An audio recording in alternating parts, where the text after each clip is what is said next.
I'll do it slowly. Yeah, so I know I've got them ordered and I'm thinking this government practice and this practice. We should bring this together because I keep thinking the same. Life gets in the way. All right, we live? All right.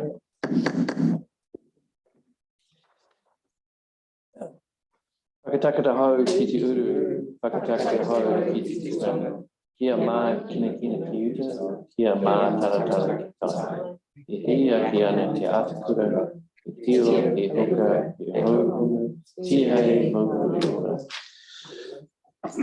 Tēnā koutou katoa.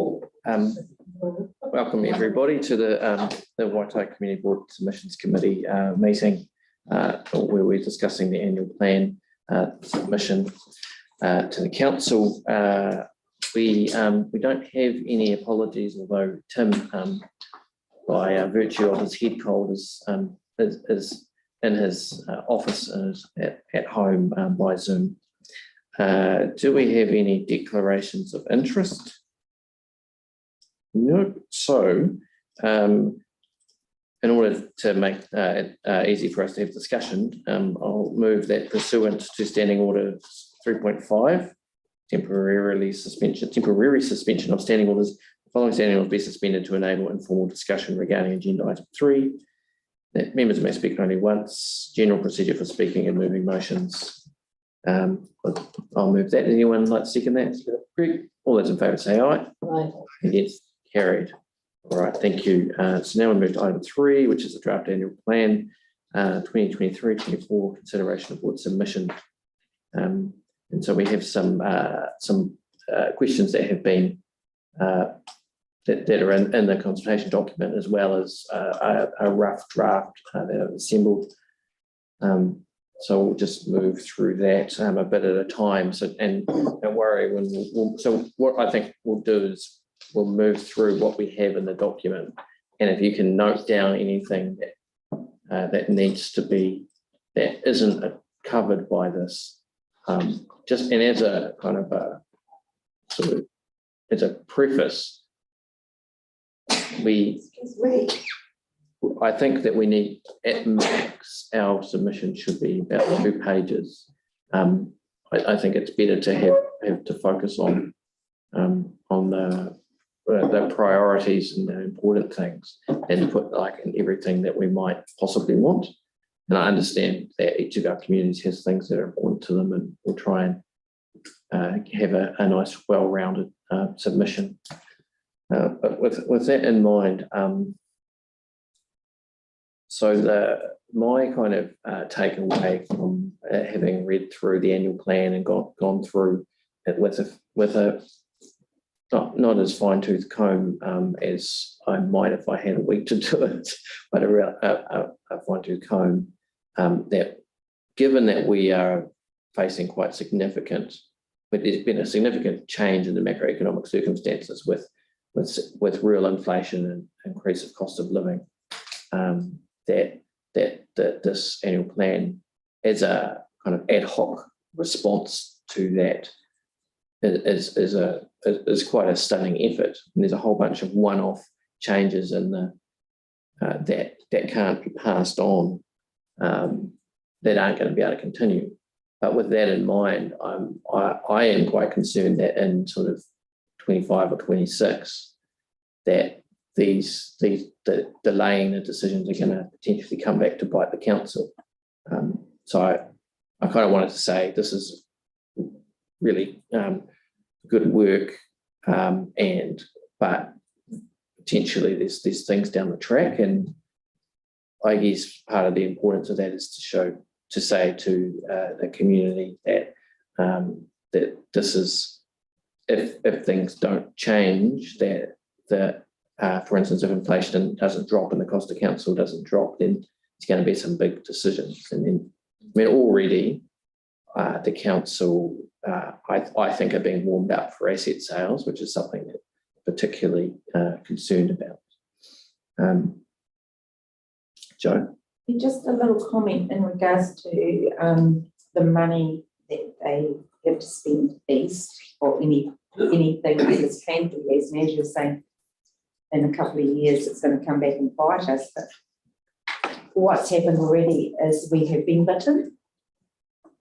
Like all of the rest of the repairs around our side of town were covered by craft until a certain degree, and then they stopped. And they should have been covered under earthquake repairs. So we have been bitten by now the council having to pay for these repairs where it should be covered by craft. I mean, I guess that we have a bunch of, the council doesn't have enough money to do the things, to do some of the things, and is able to do more because of CRAB.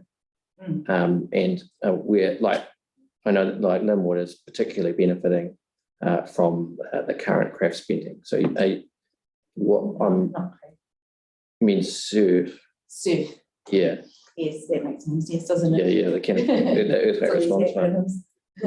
Yeah, so I think we have to make quite a strong case for our side of town that we didn't get the bite of the cherry in the funding that we required back then. So it's actually snowballing in a way. Can you give some like some specific like capital project like examples of For Pages Road and, Yeah. and Waitai Street and everything. Like we knew that Surf were going to fund the repair of Pages Road and start that in and come closer to us. And when it stopped at Anzac Drive, we were like, what's going on? So you'll So I have mentioned both Waitaki Yeah. and Pages Road in the draft, and I don't. The issue there is not that. The issue with the Pages Road that we're told, at least, is that it's not in a position for the work to be started yet. Whereas with the Waitaki, it seems that the issue is that it's been delayed to make room for something else. they're just highlighting that, I suppose, that we have really had the raw end of the stick. And I suppose a lot of people know that. Yeah, that's certainly a sentiment that's widely held and expressed. Yeah, but realistically, we shouldn't have had to cop the burden of that expense of the ratepayer, shouldn't have. It should have been under the earthquake repairs. Yes, I mean, if you have a look at the Three Waters stuff where the then government invented a new standard so that it didn't have to spend as much money on replacing the water system. Yeah. But we could just highlight that when we do our submission. I'll just note that down. Yeah, thank you. All right. Well, if we is in terms of a general sentiment though, is everybody happy with that kind of double that generally like recognizing that there's been a lot of work had to go in to make a budget that balances, but that it's delaying the hard decisions. Absolutely. I mean, there's only so many dollars you have to spend. You've got to choose things that are going to make you most value out of. So it is a case of having to delay some things, which is what we call it, delaying things. That's what it is. There's potential over the future for more dividends to come from other council entities as well. So there's potential for more money to come back and further down the track as well and bring some of those things forward too. Not everything is living in the last 3 years of COVID where the airports made no money and the ports have lost money over time as well. So there's a lot of contributing factors that have cost money to not be there to spend as well at the moment. Cool. All right. Well, we'll leave that there and move on to the next bit. So what do you think of our proposed average rates increase of 5.68% across all ratepayers, which is higher than the 5.42% signalled in the long-term plan, and any average residential rates increases to 5.79%? I mean, I guess I would say that nobody wants a rates increase, and but on the other hand, it's lower than the rate of general inflation, so it's an effective decrease. Jackie? My concern about the rates increase is the the fact that we've had our valuations reassessed and a lot of properties on the east have gone up, potentially a lot more in terms of capital value than properties on the west side of town. And this is something that they have to put down in council, where there's a big balancing of how the rates take is apportioned. And while we're looking at maybe a 5.79 rates increase, which doesn't actually sound very much, I'm very, very concerned that people in some of our eastern suburbs that have had massive increases to their property values will be looking at a way bigger increase than 5.79. Yeah, thanks, Jackie. I mean, that's the thing. Like you have this rebalancing. Well, rebalancing is, like my house is now, and the capital value is worth about more than twice of what I paid for it. And while I have that equity, in theory, if I went, one of the reasons why we're not buying a new house is because we would end up having to borrow even more money. Like it's a wealth illusion. My property value went up more than 50% in this latest round. And, wow.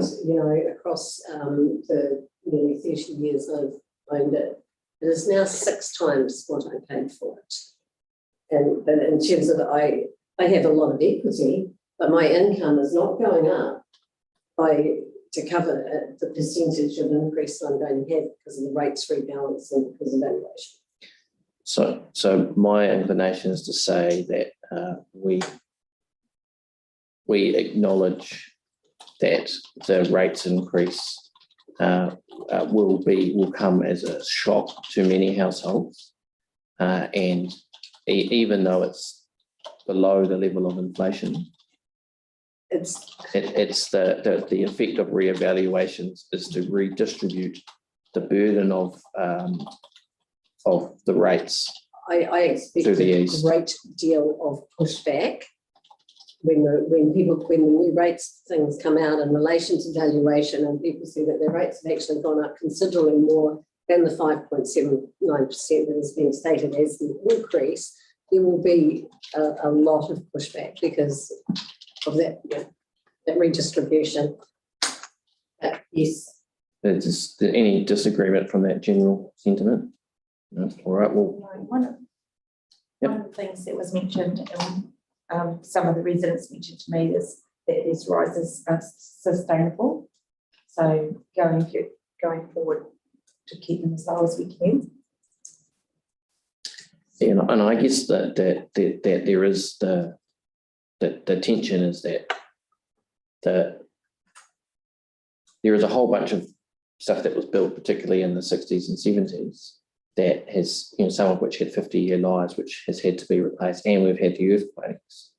In order to build infrastructure, we need to pay for it somehow, and so there is that tension where we have to decide how much we want council to do, and a number of the things that are finger pointed as wasting money actually don't cost council very much money, and the big projects that are important to all of us are very expensive. And then there's the issue of unfunded mandates from central government, where central governments of either ilk tend to decide that local government needs to do something but not give them money for it. I for one would like that to stop. So I think if we move on to number 2, do you have any comments about our proposed changes to revenue, spending and borrowing? I personally think that, and feel free to disagree, but when you look at the headroom, it's very clear that the addition of the stadium has is taking us to the very edge of what is doable for the council and the people of Christchurch. Now, the stadium is going to be built, but what I wouldn't like to see is in order for us to build the stadium, for us to sell all or part of an asset and an income, a revenue generating asset in order to fund the stadium. And once we get over the lip, we should be okay. But it does show that it was imprudent to increase the size of the stadium. In terms of revenue, spending and borrowing, as I think Greg said, I think we can anticipate there will be an increase in dividends, hopefully. But and that inflation will start to reduce. So I think it's fair to say that we're in a bit of a precarious situation as a city. And a part of that is the giant circle. If you look at the app online, the massive circle that is the stadium.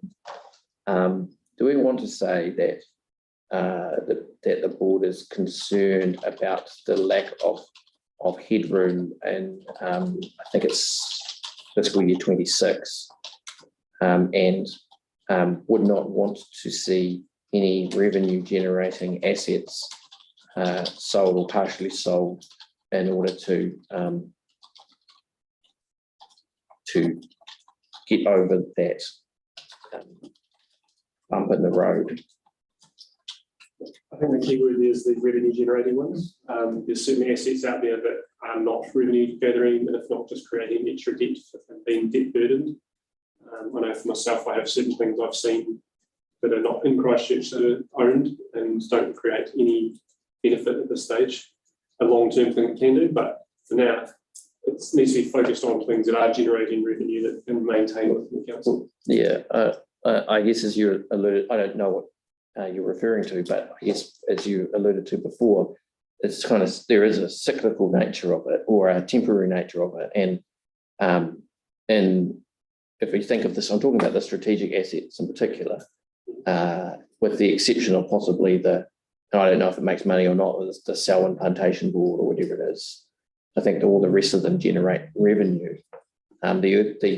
The airport and the port have certainly produced a lot of revenue over the past, and Orion is an incredible asset. And then you have Enable, which has done an incredible job of building what is essential 21st century infrastructure. So, yeah, I mean, I don't know. Were you thinking of any particular asset? Oh, it's the land for the airport and terrace. To me personally, I feel that's just a lovely thing to have in the nice big back pocket. But when you've got millions of dollars being spent on a stadium, which I think is fantastic for the city and going to bring in revenue over time, the airport that's not even close by, it's already got one designated close by. There's a pot of money that's wasted in the council balance sheet. Yeah, I'm not sure we should enter into the discussion about tariffs. Yeah, needless to say that it doesn't seem like it should be a priority of the council. So if we leave that where it is. We move to number 3. I want feedback about alternatives for how to set the uniform annual general charge. So my view is firmly in the B, because it's the most progressive option. It means that people with the lowest value homes pay less, and so in general terms, in a general sense, the people who are most able to afford it will pay slightly more, and people who are less able to afford it will pay slightly less. But happy to hear any alternative views. Greg? Yeah, I'm passionately the other way. Personally, I see a lot of people have assets and their income doesn't necessarily match the value of their assets. We've got a high ageing population, and that ageing population have properties that own for a long period of time. And by having a more expensive property, they're already paying a higher level of rates. This is the smaller end of the scale of things. So having that one value that's set across everything at that $153 mark, while it doesn't make a huge difference on the smallest scale of things, it does make a bigger difference percentage-wise on the small costed rates. When you get to the higher ones, someone who doesn't have that income because they're retired now doesn't necessarily have the same income to meet that budget are already paying percentage-wise a much higher level for their properties relative to their income if they've potentially gone on to a pension. So having them increase that again as a percentage of the property that's the value is dictated by somebody else, it's quite a harsh thing to have. There's a lot of properties in the east, like we just said, have gone up a lot. And there'll be areas that have gone that are still in that much lower bracket. But to me, it's as a total percentage of the thing, it does make quite a difference to properties that are higher valued, but don't necessarily have that income revenue due to the age of population. Thanks, Rick. And does anybody else want to contribute on that? I'm really strongly in favour of the alternative there for those reasons. I quite support what Rick said actually. Jackie? I can see both sides of this argument, but as someone who is very low income with a very high property value in the east, who's going to have massive rates increase as well, I can certainly see why we would vote for alternative B. This is an annual payment of, it's generally I would be in favour of B. But yeah, I certainly see merit to what Greg and Joe says. The other side to that is when you are retired in a position where you have a higher property value, you generally have more other assets as well, whether or not they're cash generating and so on. It's like people on the east who are in high value properties generally don't have savings. And that is something. And the thing is, it's not our business whether people have savings or not, but it is a factor in how much things are affordable. If your only income is the pension, then there are options. You can actually go for rates rebates. So while we've only got A and B, perhaps we could look at suggesting that there is more relief available for people with high property values with lower income. Right, it is something that worth noting is that there is a rates relief, rates rebate for people who are on low incomes and have, so who aren't able to service that. So I mean, we could make that just mention that given we've got this changing of how the rates are evaluated and balanced across the city, that maybe there should be more provision for lower income people to access that fund, because there is a limit on that fund. Yeah, I guess it's making sure that people are aware of the rates rebate scheme. I'm happy for that to be noted in the submission. Tim, did you have a view? I do. You probably know what it is. I find it annoying when 2 of our 3 councillors from last term voted for a stadium, which affects our rates, and now we're saying rates are going to be too high. So somewhere in this, I think we should make a comment about that. I agree with B. I disagree with what you said, Greg. People with a higher value could always go smaller if they got older. There's the other alternative of everybody paying the same would be far worse overall. So I agree with B. All right, so I'll move B, but with the note that the board asks that there are more options for relief for people on low income rates rebate scheme. So I've moved that. Do I have a seconder? Seconded by Alex. Do we want to debate? We've heard what people think. Do we need to debate it further? No, I don't think so. So I'll just put that to a vote now. All those in favour say aye. Aye. Aye. So that is that you, Tim? Yeah. I assume so. So that's for all those against. Oh, would you like that recorded? Okay, cool. All right, thank you. Carried. And the next one, we're proposing change of rates policy, propose differential on business properties, maintain the contributions business properties make general rates for 2023. So I mean that's a fairly simple one to move it I forget the actual details of it off by heart, but that's the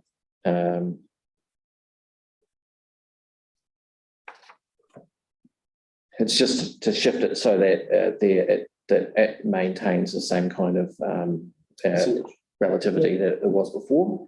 So I'm happy with that. Is anybody unhappy with it? No. Okay, we'll just go for that then. Do you have any comments? No, I don't think so. We're proposing some changes to our rates policy, extending the city seat. So this one here, I think that the coastal people were probably in favour of this, but Joe, I'll go to you first. Yeah, the coastal people are in favour of this, but they would like it to see it extended into some of the problem properties around the suburbs as well. For example, there's a little area at the end of Rocking Horse Road, Caspian Street. It used to be a block of shops, and I know the ones here. yeah, so that kind of area, and opposite the North Beach car park, there was the old ozone site, and they've been after some action on that kind of site for quite a long time. So they're just a couple of examples of extending it into suburbs if possible, but we are in support of New Brighton. Yes. So the challenge with that, as I understand it, is that the Local Government Rating Act makes it very, like, if you could have a general policy across the city to do that, but unless you isolate specific areas and say, so like, New Brighton or something like that, that's easy enough to do. But when you start, or Linwood Village or something, so that it makes it, and you have to justify each one of them as well. So we're very in support of doing this for New Brighton. So I guess, and we can say support, and then we can add that we would like to see other unkempt vacant sites within the board area covered by this too, something like that. Alex? Yes, I'm saying I disagree with that. So the reasoning that New Brighton, those areas were specifically chosen, was that out of the sites that were looked at, I think 10%, the vacant land at 10% more of the total commercial areas in those centres. So that's the requirement that you were talking about, to make sure we're not singling it down too much. But yeah, I really, really support this. If we really want to get cracking with New Brighton, we've got to disincentivise land banking. This is probably the best way to do it. And although there are some cons, and it doesn't go all the way, like if you keep your site tidy, you may not get as large increase in rates. I think it's a big first step in making sure that we do show these land bankers that we're not keen on it, and times are changing. Cool. Well, sounds like we're all in support of it. Yeah. Okay. Well, we'll just put that and say that we'll just put that. That should be TOO. Oh yeah, TOO. Yeah, we can we'll make sure it's all grammatical and everything before we submit it. Number 6, do you have any comments on proposed changes to fees and charges? In my read through, I didn't see anything that was particularly noteworthy. There are a few kind of, like, there's some stuff around concession for pools and things like that. But I didn't see anything that looked untoward. Did anybody else see anything? Okay, we'll just say no. Number 7, at the moment, residential properties have an allowance of 700 litres. Oh, that's right. I personally support the 900 litres. And the reason for that is that, both personally, because I have a disabled child and we have to use a lot more water than other families. We're 2 adults, 2 children family, have to use a lot more water. And there are plenty of other households in analogous kind of situations. But the other is that we are having, during the campaign and talking to people who garden, you've got older people who take their role as in the garden city very seriously, who I think it's a core part of who we are as a city. I think that's 900 litres is quite a reasonable level. And yeah, so I'd be happy to support the 900. Does anybody agree? Yeah, I agree with the increase in the amount. Myself, I use 1,000 litres a day on average. I did manage to keep 2 hose off one night, but it's soaking in the ground and flooded most things. A day? But, the big thing that I've noticed over the summer period is, like you say, the garden city suddenly started to vanish and become the desert boom city. And as a council, I think we need to have a good hard look at ourselves as like residents of the Christchurch City Council area. While we're maintaining our own properties, we do have a responsibility to make sure the outside of our property as well is, as much as I don't want to pay for it myself, it is something that still becomes part of the look of your own property and respecting your own space as well. And I think the increase like that is enough to give that space at least a token bit of water to keep some green about it. I know half the berms in my area haven't come back the same, so there's a lot of grass that's died and it won't come back properly. So yeah, it's possibly early on the numbers for the reasons they were put in were possibly a little bit light, and people weren't really sure how much they were using for different things. Jackie? Yeah, I agree with this 100% as a gardener. We're always telling our lower income people to grow their own vegetables, but cutting off the water for them to grow them, charging them for it just becomes a bit defeatist. And going around there doing the street appeal garden awards, the number of properties I saw that where the land had just dried out and it was grey. These were beautiful homes with dried out lawns because people are concerned about having to pay for the water. So absolutely in favour. I will underline, though, bearing in mind that I'd support it being 900 litres, is that the intention of this policy of having a excess water charge is to take pressure off the infrastructure, which, as you know, has been through a lot, and in order to have reticulated water, we need to pay for it. It's just, I think that we're better off to have it out of general rates than out of user charges to some extent. I'm a fan of having some kind of threshold like this. I think that it's reasonable, but it was set too low. Yeah, people I've talked to, we're all in support of making it higher, but there is concern about the inequity about those units that don't have to pay at all. Yeah, I guess it might increasingly be an issue. I don't know. I mean, it's something that will affect some areas of the city more than others. Like I think, I'd expect Central and Riccarton to be particularly affected. Paul, I've got a comment. Yep. I agree with the 900 litres. I just like to comment why it is so good. My brother and I have got a property on Breezes Road, and for 6 months it's been leaking a litre every 1.5 minutes. I still haven't been able to find where it's leaking though. Dug 12 holes and looked at different things. But this has brought it to the surface that we've wasted thousands of litres over the last 6 months or so. But a question I have, is it 700 litres a day on average for the whole year? Yeah. Or is it over summer? Because we've got a bill of $281. But it's a quarter, I think. I think it's just like your rates bill, it's done a quarter. So you get the water charges with your rates bill. Yeah, but if it's an average, because I don't know if they specified it or not, we need to find out. Is over winter time, if we get that leak fixed this week when we find it, over winter time the tenants won't be watering the garden as much, so the average rate will go right down. So you could catch up. So I think that needs to be specified what they mean by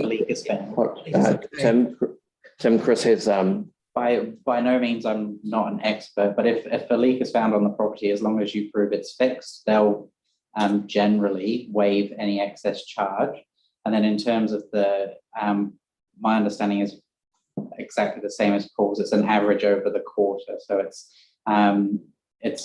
it's not based over the year. So obviously most of the city will use less over winter versus the summer, but that doesn't mean they can use more in the summer because that's when the pressure time is. So it's the average over that quarter. I just think it needs to be advertised better.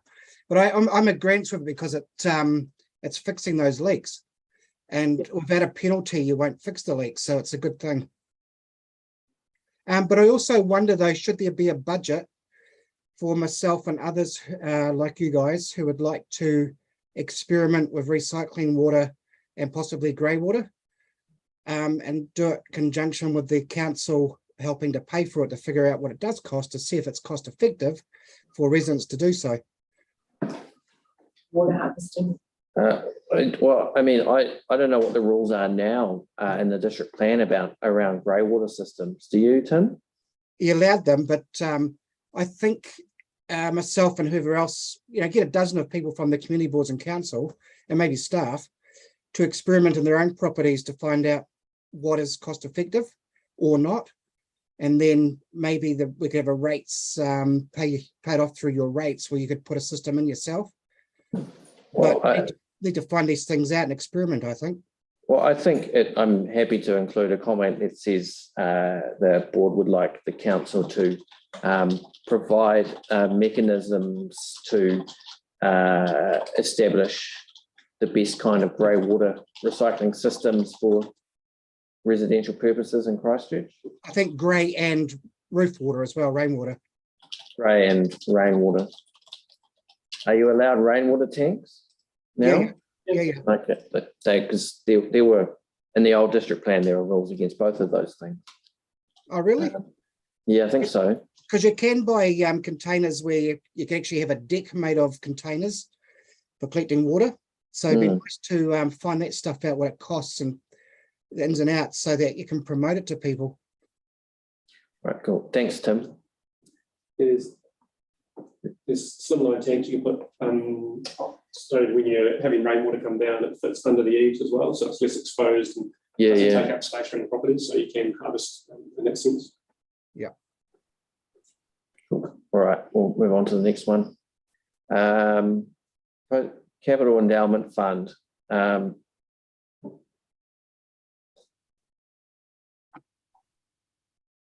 So I think so the Capital Endowment Fund is like the rainy day fund. It was from selling years ago. It was from the money from selling the council's shares in something. I forget what it was. Genesis Gas. Genesis Gas. There you go. Thanks, Tim. And it was to be used for like as a rainy day fund. And the council has used it for various things in the past, and it's supposed to top it up after it uses it. My preference would be taking less out of the fund to fund the community grants, and it's only it's a nominal difference in terms of rates, but it's not a nominal difference in terms of the effect on the Capital Endowment Fund. So my preference is option 2, but happy to hear if anybody else disagrees with that.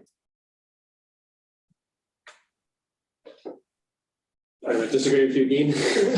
Sort of have a hobby. For me, it's one of those things that we're looking to find ways to bring the rating value down. And again, what you say is a certain amount. It's every little bit adds and contributes to it. So for me, I'd like to see it stay as the larger amount coming off the rates. 0.16%. Yeah. Anyone else? I agree with what you were saying, Paul. Alex? Yeah, I want to support Paul as well, because it is nominal on your rates, but when you talk about how much is left in that fund. Yeah. Joe? Option 2 as well, I've heard from residents. All right then. Do we need to have a vote? Yeah. All right. We'll put that as option 2. Cool. No, don't think I have any comments. 9. Do you have any comments on the capital program? Oh, here we go. So this is the fun bit. So we have. So here's a list of things that, although the roving pothole repair team is actually from the OPEX, not the CapEx, I believe. But apart from that, I mean, these are all things that I believe we all support. The thing and the projects that changes that I suspect we probably all support. Pages Road Bridge and Ancillary Works, I know we all support that. The Waitai Storm Basin, it seems to me to be an important project that shouldn't be delayed. And like, I know from the impacts of these kinds of things along the Heathcote River that they've made a huge difference. And how many more years of flood damage do we need until these kinds of projects become seen as emergency projects? So I just think we should not delay that. I'm less, although I think it's important, I'm less concerned about the Otakaro Avon major cycle route, but I do think that if some of the work can be done, and particularly if you bear in mind that the Wheels to Wings cycleway project has been delayed, some of that work could be substituted, and then the organics processing plant would ask your support for the Linwood around arguing that should be closed and moved as soon as possible. And I'm hoping we'll actually get an update on that soon. So far, is there any changes or comments, Joe? There's just a whole lot of other wee projects, like the Signet Street outfall and everything, which obviously is being done soon, so I don't know whether we need to highlight that in this plan. So in terms of projects that are in the plan, I thought, rather than commenting on all of them, that we'd draw attention to the ones that are in our priority list. And so, but I'm at this point more I'm wanting anything that we think should be changed. Like, yeah. So if anybody has any capital projects that they think it's highlighting the Waitai Stormwater Basin in the Pages Road, they tie in together. Yes. And it's really, really a hazard. It's an OSH item because of the people having to go out onto the road because of the flooding condition of the footpaths. And it has been an OSH item for years and years, and it keeps being deferred. And like we had said to us at the board that consultation would be like over a year and a half ago for this project, and we're still waiting for consultation on. So pushing those ones forward is a biggie. Just highlighting those that it is a dangerous place. Jackie. I just want to support Joe in that in the Waitai Storm Basin, and in terms of flooding. Flooding is a major issue around the city. And, as someone who's personally impacted by flooding now, like when I moved into my property in Richards Terrace in the first 10 years, I was flooded into my property twice. Now it's 6 times a year. Right?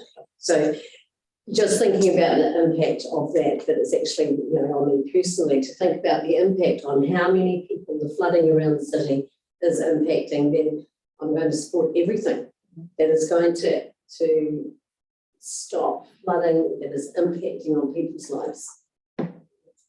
It's not even just about damage. It's about not being able to leave home, not being able to, not feeling safe, not having access to emergency services, all of those things. So in terms of Waitai.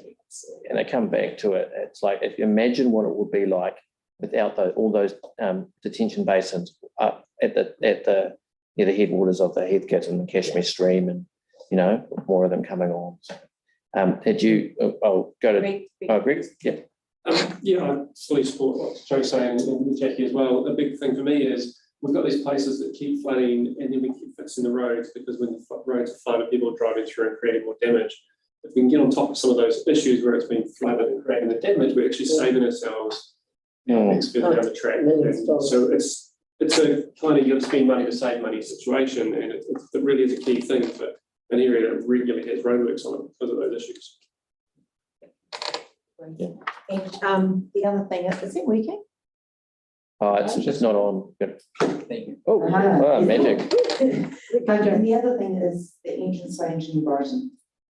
And doing that road and the bridge, we're going to have to shut the traffic route down into that area. There's more people going to be living here because of the intensification going on. And it affects all of those residents and the businesses and even our council facilities that have a really good entrance into the area. Yeah, I think we all all feel strongly about Pages Road Bridge and about that it just needs to get done. In terms of, so the one that hasn't come up is the Preston's. It's Preston's Maireho Road, is it? It's Burwood, Maireho. Burwood, Burwood Maireho. I neglected to see where that was in the LTP. At the moment, the works are meant to be already happening, according to what we're taking. There's meant to be works on the shoulders closed on that road for work. So it's a Waka project. I believe so. Okay. There's a thing on their website at the moment saying that the shoulders meant to be closed since about March to the end of the year for upgrades. I imagine it's being tied in with the Preston's Park exit. That's when it gets further down to the Maireho and Burwood Road intersection. It's one that in the future we'll need to look closer at, just for the main thoroughfare being probably just too much of that little roundabout. Joe? Yeah, I'm just looking at page 79 of the draft AP, and it says Burwood Maireho intersection improvement, and it's got down a decrease of 981 this year, going on to 45 the following in 2386 the next.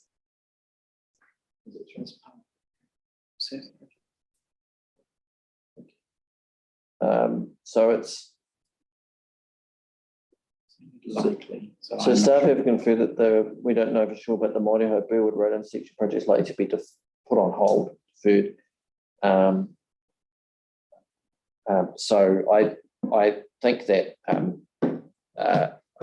sure our Burwood members would like it if we would put a change proposed that the Burwood Maireho Road section is not deferred. It's really important we will get feedback through the coastal people because that's a busy intersection for them to go through. Yep. Right.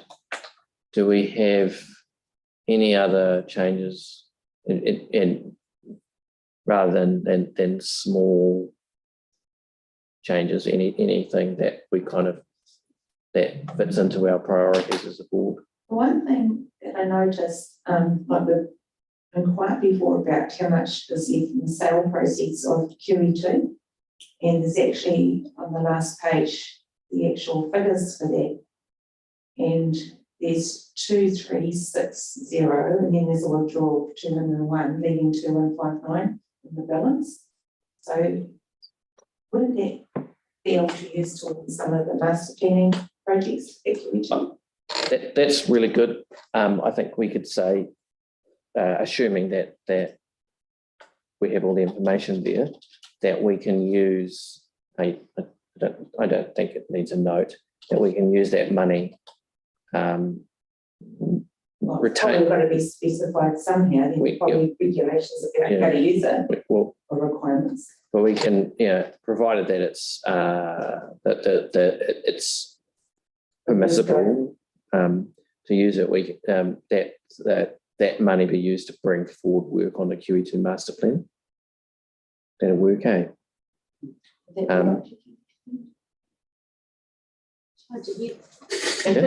So I think you can put on in brackets next to the QE2 master plan being advanced, using proceeds from the sale. QE2 sale proceeds that's itemised on the plan. We can wordsmith that later. All right, cool. Yeah, that's really good. We'll move on to the next bit, but we can come back if we have time. In terms of this disposal of properties, like my strong view is prioritise social housing in general and maintaining ownership of property in public hands. There's not a whole lot of land for sale in our board area, but the sandy lands.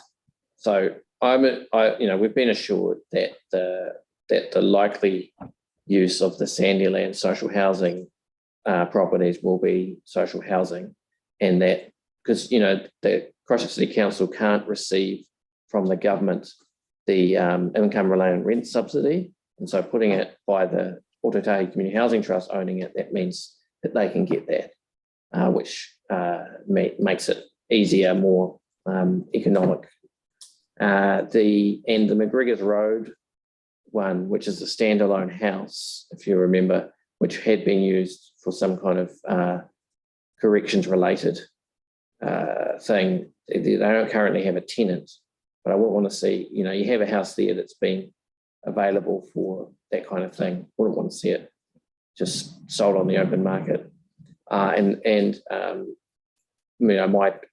particular view, and I know that Tim agrees with me on this one, is that it'd be better if land is leased rather than sold, because it means that the council can make sure that it's used for social housing.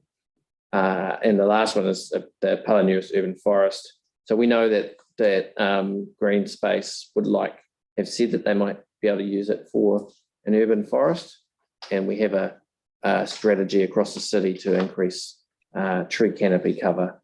And I think it's pretty not land that's really viable for anything else. So if we can address that, particularly, does any thoughts around the sandy lands in particular? I just agree with what you just said. Right. Greg? Yeah, I agree with the fact that we want to continue to have invested in social housing. So I think some of that is ideal, and not pressing either way, particularly myself, on whether it's leased or sold. But as long as it is earmarked as that social housing situation. Yeah, I guess a halfway house would be a kind of a caveat on the title or something, but then there's not a whole lot of point in selling it because the resale value is minimal. All right. So what about the McGregor's Road, which is just like a single 3-bedroom home on a section? Does the same principle apply? Yeah. All right. Joe, you've got a hand up. Yeah, the old kindergarten, old blanket rooms. Yes. Have you got that on the retention? I haven't put it on the on there because when we talked about it, it sounded like there was some kind of arrangement underway. Okay. It's just that have been a lot of community groups actually. Yes. Yeah. Asked whether they'd be interested in using building, and nothing has eventuated yet. We've tried to find someone that would actually be a tenant for it or take over the lease. So, if they can't find anyone, then probably dispose of it. But yeah, it's a tricky one because we've tried so hard and there's always been issues as to why they can't use it. Yeah. Tim, do you remember the details on that? No, I don't know why. Staff, does anyone remember the details on that? Because we were briefed on all of these properties by the property team. I think it's still just being progressed. I didn't have any kind of specific details as to why it was being done that. Alex? What about the property about the proposal that you talked about for that group that was keen on it? Was that private or was that public? That's a good point. We are in a public meeting online, so we can't mention that was public excluded, so we can't discuss the details. Yeah, that's right. Thanks. Good memory.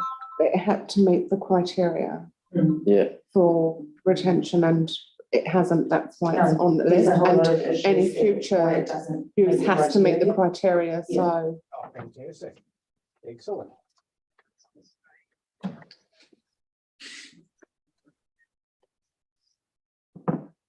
Oh, that was Tim. Tim left the meeting at 3:55 p.m. So I guess we could just put a note on there that says that that just around the Plunkett rooms, just notes that the board would like the Plunkett rooms used for a community purpose. If nothing eventuates, then dispose of it, but you know, we have tried a lot of And avenues so far, and from memory, that's what Bruce and Angus have said. So Celeste was looking at it for blanket leave or something, but if they're not interested, then just so get rid of it. there's details of that are still in PX, I think. Okay. All right, so we're in sort of broad agreement there. And then So take the note out for the Plunkett rooms because the investigations have been exhausted. or just put if possible. Yeah. And we just leave that for now. We'll find out. I'll find out some more information before we finalize it. That's fine. Yeah. So the next.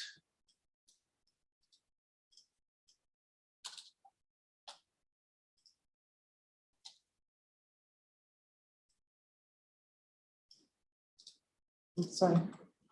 So the next one is just Anyhow. the flagging. So can in terms of what for both the All Saints and the Marshlands halls, we're not at the point where the projects are able to. They're not at the point where there needs to be funding from the draft or the annual plans for either of those projects. Is that correct?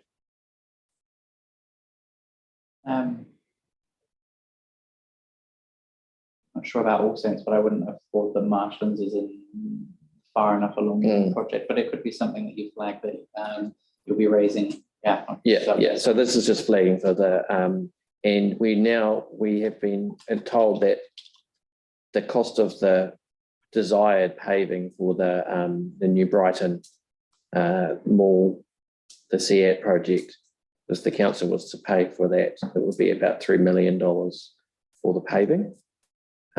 So we just flagged that it would be needed. And the Orem Ave extension, although there's money in general for these kinds of things, it would be good to have it tagged to make specifically to make the extension happen. And again, that will be LTP. And then I don't think there's any disagreement. No. And then the next, I've just listed the out of the specific projects, areas that we've received funding, and to say that we support those projects. And what about the other crab projects for the coastal wood? I may not have recognised some of the street names in the coastal area. So should we just put a note there that we just list all the projects in our board area and just say that we support them? Yeah. I think part of the reason that we, just as a practice, that to acknowledge that and that there is good stuff happening in our area. There are a whole bunch of projects that are going ahead. We always want more projects, but this is a long list of things, some of which have been in years in the making. So are you after projects that aren't? No, not at this point. We'll come back to. We'll just do the parks, I think, and then we'll have an adjournment, and then we will just for a brief so I can have a drink of water. And then we can have a talk about if Trying to get stuff into the LTP. Yeah, well, the LTP. This is the thing. We can flag some stuff for the LTP. I think that's. I think at this juncture, because of how tight the budget is, that the best thing that we can do is flag stuff for the LTP, rather than say we want this, because we've already said some significant things that should be changed. any more than that, and it just becomes a long wish list. And so in terms of the parks stuff, so this has come from a couple of discussions that I've had and what I'm aware of, that but I would like to see work on Wainoni and Park and Aranui Playground, which is sort of connected to Wainoni Park as far as I'm aware. And so moving that to we can't do anything in fiscal year 23-24, but 25 we can. As far as Jackie and I can tell, the Woolston Park green assets and hard services appear to be in good condition and don't need to be done so soon. And the Bromley Park playground has been brought forward supposedly due to arson, but they should also might as well do the hard services at the same time if they can. And then the Cutler Park playground is not exactly, what's the word? Fancy. It'd be good if that was done. Desirable. Yeah, it'd be good to. There's been some planting and stuff that's been done on there, although some of it was vandalised. It'd be good. Stolen. Yeah, stolen. So it'd be good to put some work in there. So any parks comments in terms of what? So we're probably not going to change anything in the annual plan, but we've been asked for our opinion on the parks. So I figured we could put anything that was nearby in terms of the plan into our annual plan submission. Could we look at some of the that fund in the QE2 master plan in regards to parks? Bringing stuff forward through there. Through what? You've already listed up the top, using some of those funds from that sale fund to try and bring some over into, or bring some forward. Oh, you mean into this? So that what's that fund tagged to though? Yeah, investment in initiatives that promote the most appropriate and productive use of remaining council land on QE2 side. So you mean, can we use some of that? I'm a little bit. Like some of the hard services in QE2 in the playground. That we're part of the QE2 master plan, which we've already got part of it. Yeah. Bringing some of that forward. Do we have to look at that or just? I think we've already covered it, I think. Yeah, okay. And the final thing that I just wanted to ask, so when I was the chair of the Spraden Heathcote Community Board, and subsequently as well, we had the South Library, which was actually fairly badly earthquake damaged, but held together with, I don't know if you've been there, but it has the steel frames and stuff. And we said, look, this library, although there's a bunch of stuff that doesn't work in it now, including the rainwater system and stuff, it works as a library. We don't need it to be replaced now because it was quite early and there was $16 million, I think it was, set aside for it. And we said, look, do stuff out east first. Our library works. So that was now, almost 10 years ago. And that community board has repeatedly done that when it comes to that facility. And now it was supposed to be being renewed and it needs a bit more extra money because of the increase of costs to council. So what I think would be good if we could say that we support the South Library repair not being delayed because of if I do say so myself, the honourable thing that that community board has done in the past, just to put to advocate for that repair. Something that doesn't jeopardise us. Well, the thing is, but I would say, I just hasten to point out that it did jeopardise that community to advance repair of projects out in the east, including the things like the Linwood Pool and the Aranui Library, and some other projects. All right, cool. I appreciate that. Are you going to say something, Alex? I had a question related to parks, sorry. Yeah, let's go. I just sort, go back to parks now. I don't know if this is coming under the Q2 master plan, but if we, is it worth noting in there, because the Q2 master plan is quite a big project, it's got quite a lot of different things in it, and that there is quite a lot of public support for a playground, specifically as part of that. So if anything, it's being advantage Playgrounds and next in this whole. I think if you want us to prioritise one aspect of the QE2 master plan, then we may as well say that and use if It's a need. if you want to use that money that's been from the sale of the Joe's just showing something. Generally.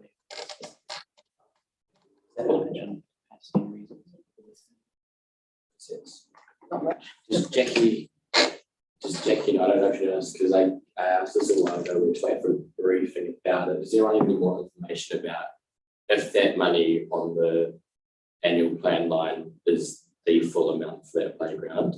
Like, is that how much we budgeted, or is it? I think they were trying to pull the information together to be able to provide a briefing, because it was initially done over 2 stages, and the first stage was funded and the second stage wasn't at that point.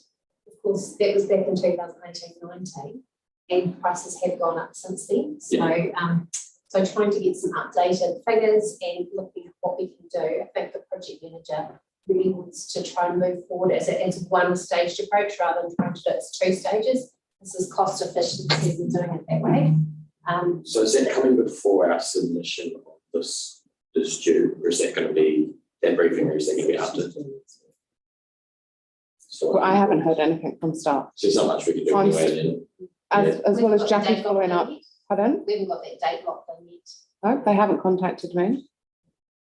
I'm just wondering for the purpose of our submission, if there's any, they would leave off that anyway, wouldn't they? So there's no, okay, that's right then. They really want to look at moving forward with the playground as one complete project anyway. And so they'll look at how they can use those funds as efficiently as possible. So can we just make a note saying that if not already, that we emphasise the support for the playground of the Q2 master plan?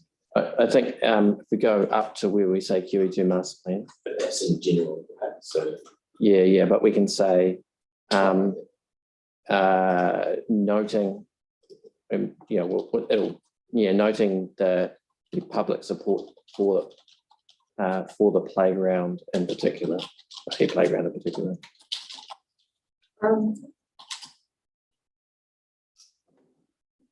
And it is already funding allocated to it in the open. What year is it allocated to do? 2023-24. Okay, so But, it's good to bring it forward and note that you want that done. well, yeah, But does it have to be in regards with the sale proceeds, or it's already got funding allocated? if it's already allocated, it's just This year? if it's already allocated in this coming financial year, then we don't need to allocate any of that funding. So I think we should take that note out. Then, sorry, certainly. do we know that it is Well, it's that whole amount? Because Jackie was saying they wanted to try and do it all at once, and in the master plan it was the stage.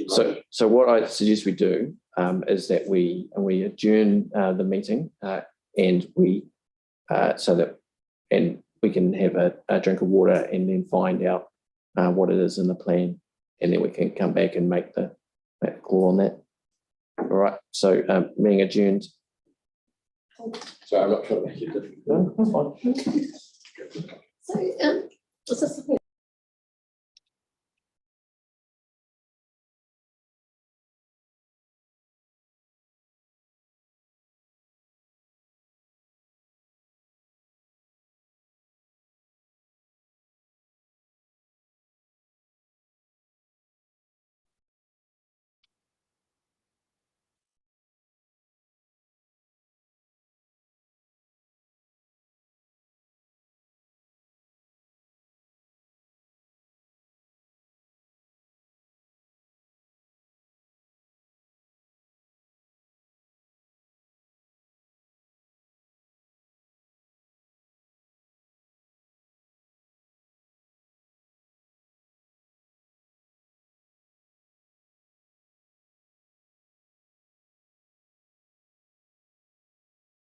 Mm.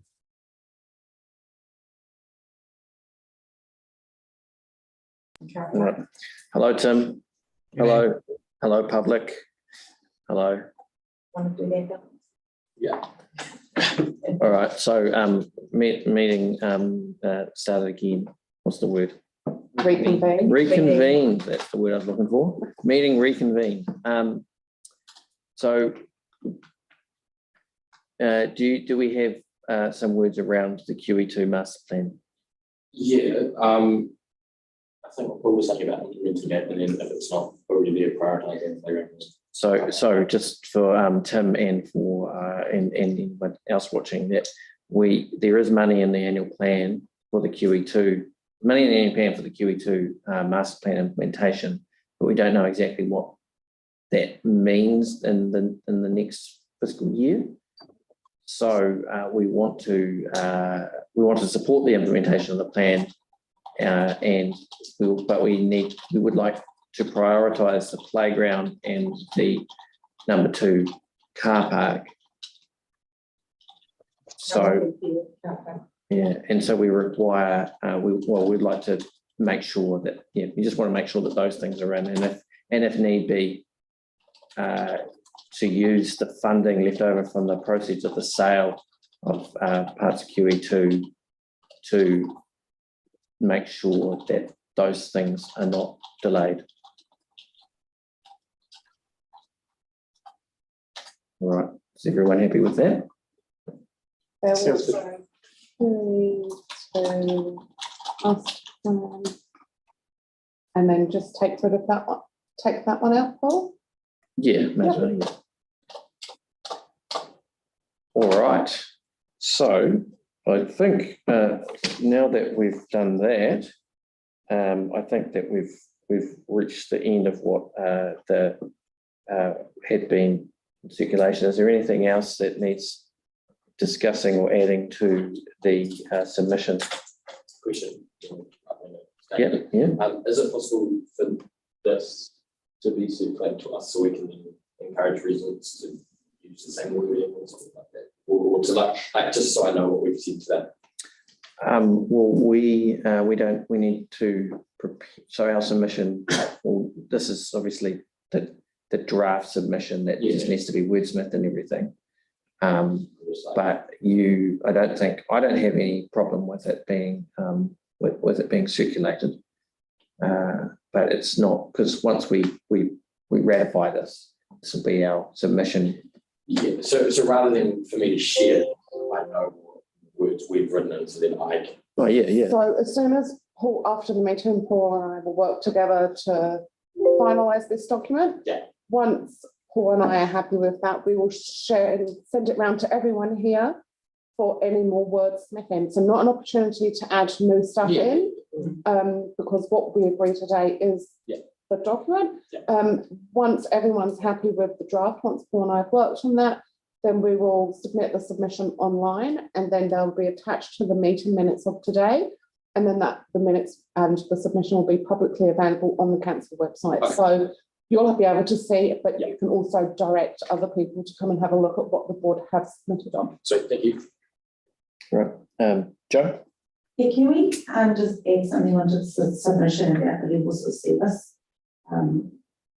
Just what were you meaning? Well, just the maintenance of the area. Picking up rubbish and cutting the sides of the lawns like they should. I think we might need to be a bit more concrete than, like, more specific than that. Yeah, just to like at our last board, we had a thing about maintaining the main entrances into the ward and making them keeping them well groomed and picking up rubbish from there and making them look presentable. And they've fallen down or fallen back, and just maintaining those levels.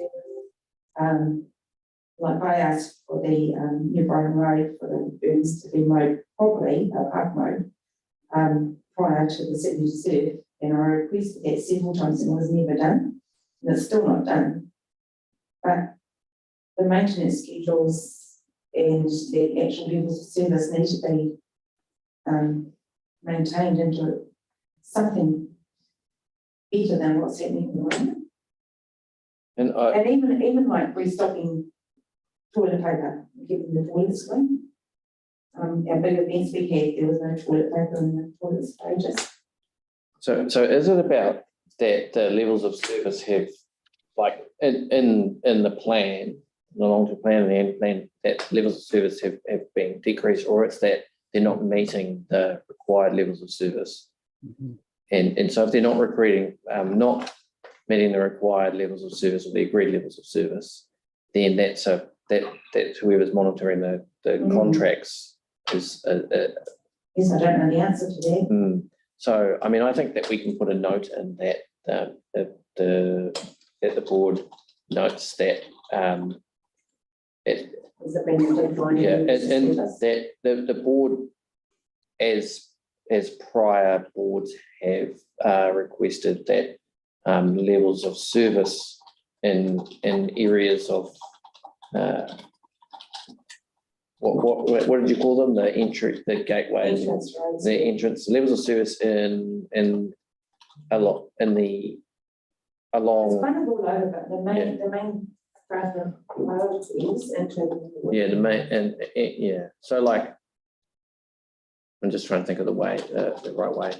Yeah, into the main entrances. The main entrances to the ward. What do you call it? The red zone is maintained beautifully. Anything that's not, and on the other side of the roads, Well, council stuff is going to like leave it a lot worse than the red zones. the level of service of the main entrances of the ward. You just put like e.g. berms, rubbish, gutters,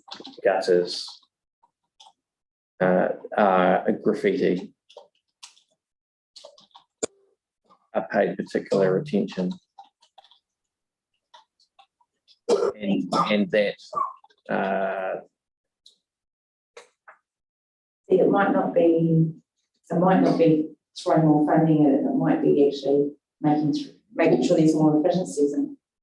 yeah. Well, I guess it's the thing is like when you have if you have agreed levels of service and those aren't being met, then they need to be the whoever's monitoring them needs to pick up their game. I've just take the and that off.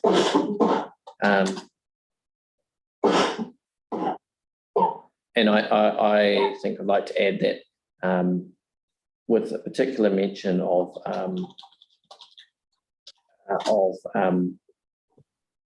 rubbish removal in suburban villages.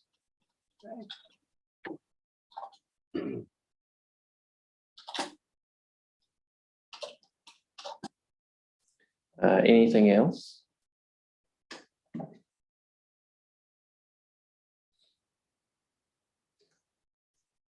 All right. Well, in that case, we'll now close the meeting. Oh, we need to do the. We need to resume standing orders. So I just move that we resume standing orders. Seconded by Greg. All those in favour say aye. Aye. And then I'll move that the Waitai Coastal-Burwood-Linwood Community Board Submissions Committee prepares a submission on behalf of the board on the draft annual plan 2024, and note that given a consultation timetable, the submissions committee will exercise its delegated authority to complete and lodge a submission on behalf of the board. And implicit in that, in this, is that just that we make, we reformat and make sure that it all makes sense, but nothing of substance will be changed. All right. So I move that. Anybody want to second it? Oh, seconded by Greg. All those in favour say aye. Aye. Against, carried. And in that case, I will. Karakia whakamutanga. Una here. Una here, ki te uru satanui. Ia wātia, ki hama, te ngākau, te tinana, te moe, abatakata. Koea rā I romo, akaria aki ki ronga, kia tina, hui e, tai ki. Thanks everybody.